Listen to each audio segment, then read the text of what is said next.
Hola a todos y a todas. El día de hoy, para conmemorar el Día de la Tierra, tenemos una invitada muy especial, la doctora Mercy Borbor, quien realizó su doctorado en Ciencias Ambientales del State University of New York of Environmental Science and Forestry en Estados Unidos.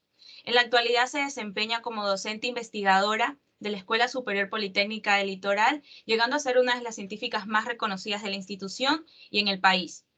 Es docente de la Facultad de Ingeniería Marítima y Ciencias del Mar, y también es autora líder del sexto informe de evaluación del Grupo Intergubernamental de Expertos sobre el Cambio Climático, conocido como por su acrónimo en inglés IPCC. Es un gusto para mí y para todos los que conformamos el Club de Oceanografía Océanos tenerla con nosotros y de que nos haya concedido esta entrevista.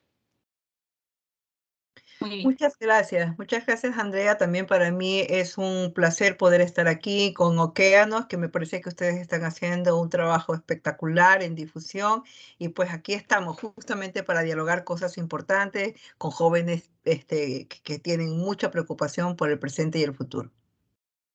Sí, muy bien. Entonces, empecemos por el principio. ¿Me podría contar un poco de su historia? ¿Cuál fue el camino y qué la motivó a formar parte del IPCC como autora líder del sexto reporte sobre el cambio climático? Bien, muchas gracias. Bueno, solamente para decir que desde muy jovencita realmente el océano me llamaba la atención. Visitaba muy a menudo las costas de Santa Elena porque mi papá y mis ancestros son de esa zona, de San Pedro, hacia adentro. Entonces ese océano se quedó para mí desde pequeña. Y luego, pues, en el tema del IPCC, yo como oceanógrafa y como científica ambiental, he recorrido un poco, pero el proceso para el IPCC es el siguiente. Nosotros mandamos las aplicaciones al Ministerio del Ambiente, quien revisa los currículos, ver que tengamos, digamos, un expertise en temas relacionados, y luego ellos aprueban y hacen su propuesta como un delegado del Ecuador. Entonces uno va como un delegado de gobierno del Ecuador ante el IPCC. El IPCC, que es este panel intergubernamental, revisa los currículos y acepta de tal manera que desde que empezamos hasta que terminamos estamos representando al país. Y este trabajo es aproximadamente, empezamos en el 2018 con la decisión, ¿no?, de que nos aceptaran, y luego empezamos a trabajar en el 2019. Es un trabajo que es ad honorem, no recibimos ninguna paga y principalmente corresponde en revisar como cientos de publicaciones, contestar otros cientos de preguntas tanto de los gobiernos como revisores expertos, y luego pues trabajar en temas de escritura tipo evaluación, que es justamente lo que el reporte produce, ¿no? Muy interesante, sí. Bueno, siguiendo. Podemos ver que en el primer reporte del IPCC de 1990 se concluyó que era demasiado pronto para decir si estábamos cambiando la temperatura del planeta. Y ya en el quinto reporte, en el año 2014, se pudo concluir que era 95% probable de que los humanos estuviéramos impulsando estos cambios de temperatura observados. Mi pregunta aquí viene: ¿en qué difiere este sexto reporte con respecto a los anteriores? ¿Qué cambios significativos ha sufrido el planeta durante este último periodo y qué nos va a deparar el futuro? Bueno, básicamente de la anterior, creo que hay un par de cosas, pero primero, una de las conclusiones clave es que el cambio climático es inequívoco, que es debido a la actividad antropogénica, y luego lo que difiere de los reportes anteriores es que se ha incluido en el lenguaje y en los temas que se han tratado, temas de inequidad, temas de justicia climática y muchos temas de información social, ¿no? Del contexto social, de lo que pasa, digamos, en todos los países, y esas diferencias que hace que a veces podemos hablar de eso luego, de que unos emiten, pero otros reciben los impactos. Entonces, eso es la justicia climática de la que se está hablando en este reporte. Con respecto al futuro de los combustibles fósiles y de las energías renovables, ¿qué se esperaría? Bien, solamente para completar la idea, en estos reportes hay tres reportes, ¿no? El primero es de la ciencia física, el segundo de lo que es adaptación, mitigación, impactos, y el tercero que es el de mitigación, que son las oportunidades. Pero lo que quisiera recalcar es que las proyecciones que se sacaron en el primer reporte, lo que nos dicen es que nos estamos aumentando la temperatura más rápido de lo que esperamos. Pero también lo que hemos encontrado es que la tendencia con que estábamos generando emisiones de gases de efecto invernadero ya no ha sido tan alto como ha sido en las décadas anteriores. Entonces, la última década ha sido un poco más baja.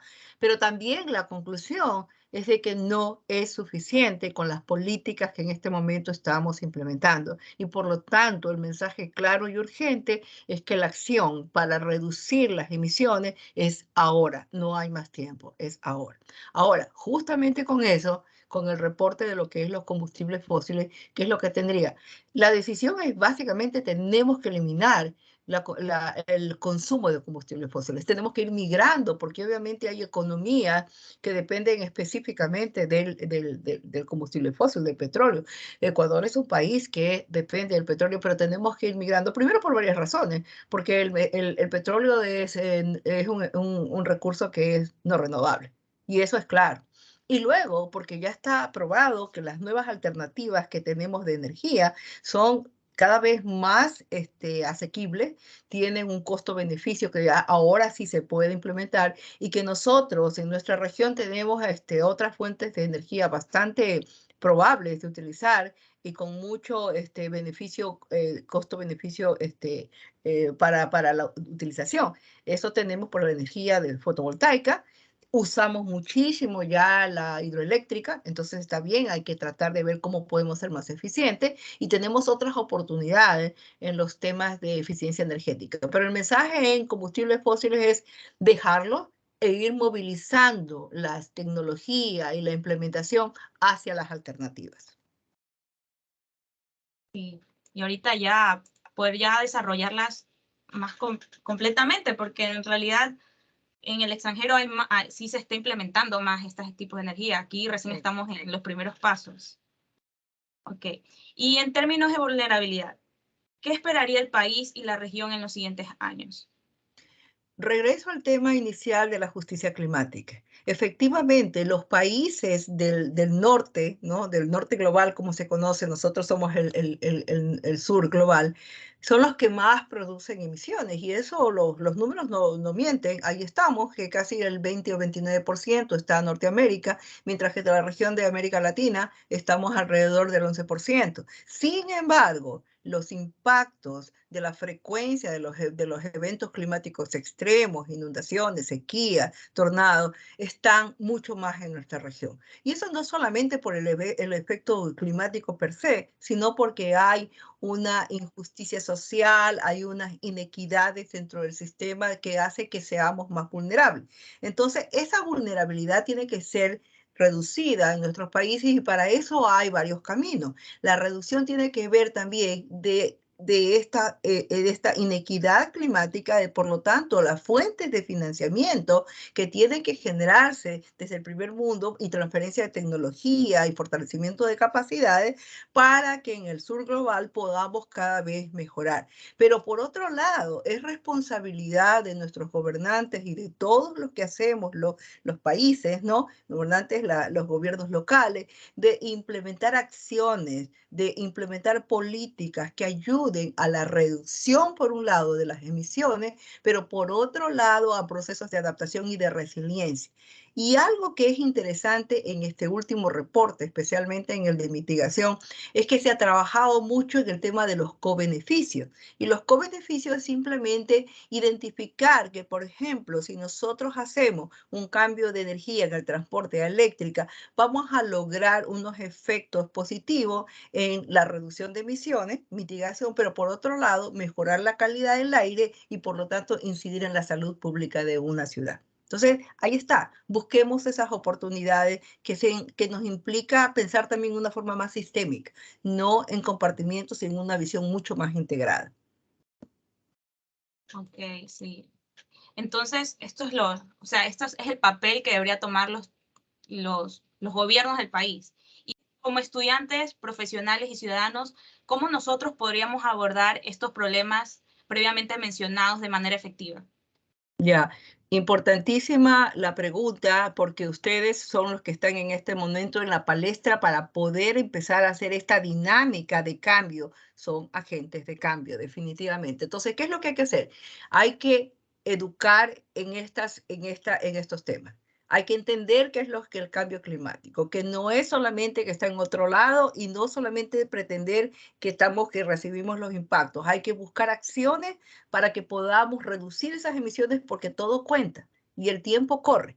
De tal manera que los estudiantes tienen que educarse en ese sentido, estar bien informados, preguntar a sus autoridades, aprender para que cuando ustedes estén en cualquier instancia profesional, porque aquí no hay que estar en ambiente, no hay que estar en energía, no hay que estar en reducción de riesgo, es en cualquier nivel profesional van a necesitar incluir esta visión de cambio climático y resiliencia para poder tomar las acciones. Y el momento que ustedes conocen qué significa reducir emisiones, cuáles son las opciones que tenemos, cómo podemos identificar la vulnerabilidad de un sistema, y que no es solamente personas, también son sistemas productivos, son sistemas ecosistemas, entonces pueden hacer cada uno su rol. Entonces, información, conocimiento, y además una parte bien importante, comunicación. Ustedes tienen la voz. Lo que ustedes están haciendo es perfecto. Ustedes son la voz y ustedes tienen el derecho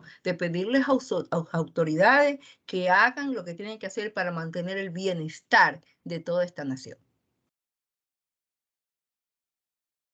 Gran respuesta. Bueno, y con este nuevo informe, ¿cómo se puede reconsiderar el papel de la tecnología tanto en la limitación como en la reducción del CO2 en la atmósfera? Ujú. Ahí hay una pregunta bien interesante y yo ahorita lo voy a hablar un poco desde la visión científica y luego desde la visión, digamos, operativa. Desde la visión científica, estamos en una época en que hay que trabajar en el descubrimiento. Hay que mirar cuáles son las tecnologías, las alternativas, hay que empezar a explorar todo. Incluso algunas que podrían ser un poco dudosas, pero hay que hacerlo con cuidado y hay que tener la mente abierta para poder hacerlo de la mejor manera científicamente. Entonces, significa que debemos mejorar los procesos de investigación y debemos acelerar esta práctica en los diferentes sectores. Por ejemplo, en la parte agrícola, ¿cómo podemos reducir la parte de las emisiones por el uso del combustible fósil, en el cambio de uso de suelo, en los procesos cuando trabajamos con el ganado, ¿no? En la parte de energía, ¿cómo podemos ser más eficientes en la parte de eficiencia energética en toda la cadena de energía, en toda la matriz? Y también en el tema de las ciudades ofrece una importante oportunidad de poder aplicar tecnología en muchos de los sistemas, ¿no? Pero hay que entenderlos primero, hay que buscar cómo los podemos aplicar. Desde la visión operativa, tenemos algunos problemas. Primero es que justamente eso implica que tengamos capacidades, ¿no? Humanas y capacidades tecnológicas. No las tenemos en el nivel que quisiéramos para poder aplicarlos en las ciudades, para poder aplicarlos en temas de ganadería inteligente o este tipo de cosas. Entonces tenemos que buscar los mecanismos para que eso pueda suceder. Y eso se puede hacer de algunas maneras. Una de estas es básicamente con temas de política pública. De tal manera que se pueda solicitar o se pueda, tanto por incentivo como por temas de pedir, digamos, impuestos al costo del combustible, ¿no? Es decir, que no nos gusta, pero es una alternativa que podría estar haciéndose de a poco, pero también el tema de cómo podemos generar, digamos, unas políticas para que podamos hacer acciones específicas de investigación. Por otro lado, el tema de la información que también debe llegar en una manera que se pueda transferir a los que implementan, que están en dónde, están en las empresas privadas, que están en los gobiernos municipales y las ciudades que tienen, las competencias de trabajar con el uso del suelo, con el transporte en algunos casos, con los temas de la planificación del territorio. Entonces hay que buscar los mecanismos para que sea mucho más fácil proceder a tomar estas decisiones en su diseño urbanístico, en sus planes de ordenamiento territorial. Y eso podría ser simplemente alguna normativa que haya como incentivos para que podamos tener eso. No hay tiempo. Realmente tenemos 4 años para poder hacerlo. Entonces es el momento ahora y es importante llevar ese mensaje a todas las autoridades. Es importante. No tenemos toda la tecnología que quisiéramos, pero tenemos el conocimiento y la capacidad. Entonces hay que trabajar justamente para poder empezar a hacer esas implementaciones. Y bueno, lo que se vería al final es también tenemos profesionales con conocimientos y también estudiantes que están dispuestos a ayudar, porque a la final es un tema que nos perjudica a todos y también a las futuras generaciones. Y finalmente, recapitulando, ¿cuál sería el mensaje que le daría a la comunidad politécnica por el Día de la Tierra? Bueno, por el Día de la Tierra, este es el único espacio que nosotros tenemos. Por lo tanto, tenemos que quererlo y tenemos que cuidarlo. Y nuestras acciones empiezan desde casa, ¿no? En cada acción que hacemos con el uso de los recursos y con la intensidad del uso que se hacemos. Pero también nuestras acciones tienen con esa capacidad de poder comunicar a todo nivel en nuestra comunidad, en nuestra universidad, a nuestra sociedad, de ser la voz de las cosas que son importantes. Y en este momento, yo sí quisiera hacer como un llamado un poco a la sensibilización, porque creemos que esto del cambio climático, yo no veo que las personas estén tomándole la atención y la importancia que el Día de la Tierra. Ahora, justamente, si queremos preservar la Tierra, tenemos que pensar que el cambio climático es la amenaza más grande que tiene la Tierra. Por lo tanto, tenemos que tomar acciones ahora, en todos los niveles, desde nuestra casa hasta nuestro país. Y por lo tanto, nuestro mensaje va hacia eso. Emprendamos acciones de reducción de emisiones, de adaptación al cambio climático y de resiliencia para toda la comunidad. Ese sería un poco mi mensaje. Qué bonito mensaje. Y me gustaría mucho agradecerle por todos estos datos e información tan interesante que nos ha implementado el día de hoy. Y le agradezco también por ser una fuente de inspiración para nuestros alumnos y también a las mujeres que se están formando como científicas en el país.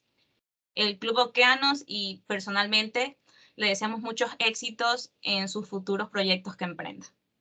Muchísimas gracias, Andrea, y mucho gusto a todo el grupo Okeanos para que sigan haciendo esa tarea de diseminar ciencia, de motivar a otras jóvenes para que puedan seguir caminando en este camino. La ciencia está aquí para ayudar a tener una mejor humanidad, ¿no? Así que muchas gracias, pues, y adelante ustedes. Gracias.